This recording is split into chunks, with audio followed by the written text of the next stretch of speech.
Earlier today was Target, hit a record high. Its stock price up, even with others down. Sales are just booming at Target. The company boosting its guidance for the year. It's still up 12% in this market. And Rebecca Walser joins us, Walser, Wealth Management CEO. And, we saw Home Depot report its numbers, Rebecca. A lot of people say, well, maybe that's telling us something about the consumer. And Home Depot was careful to say, no, this is our issue and the way we're reporting it, the reason we missed estimates. And maybe Target's proving them right today. What do you make of it?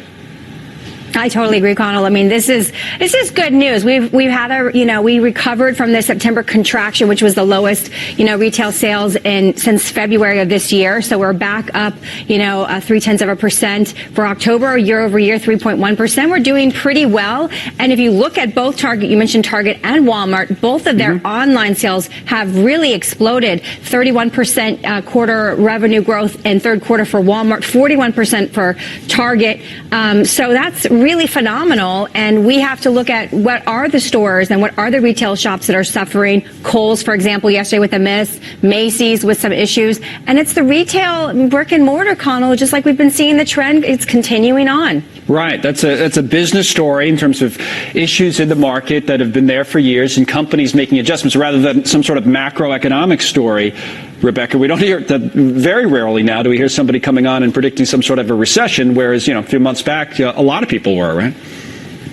Yeah, I think if you look at, just the mainstream media news crescendo was recession, almost sort of, wishing it into a being, which is bizarre. Who wants to wish a recession unless you have other motives? But we're not seeing it. We're seeing kind of strong consumer growth, real wage growth, low unemployment.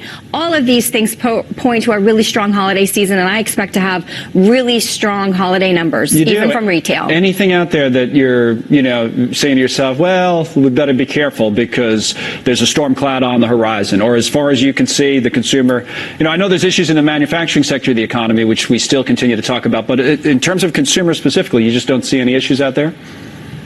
I mean, obviously, there's a little bit of uncertainty with the trade war and tariffs coming on, additional tariffs in September. It looks like it might have hurt clothing the most, sales down 1%, last month from that alone, from September's maybe impact of getting tariffs where we didn't previously have them. And then, of course, the December escalation too. So we'd love to see a phase one, and we'd love to see some more certainty around China and the U.S. relationship there.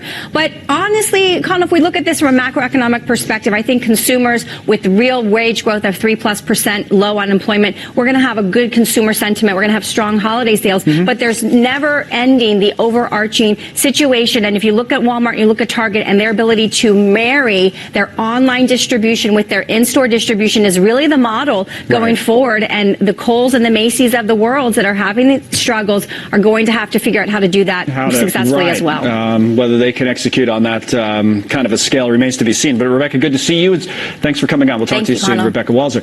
All right.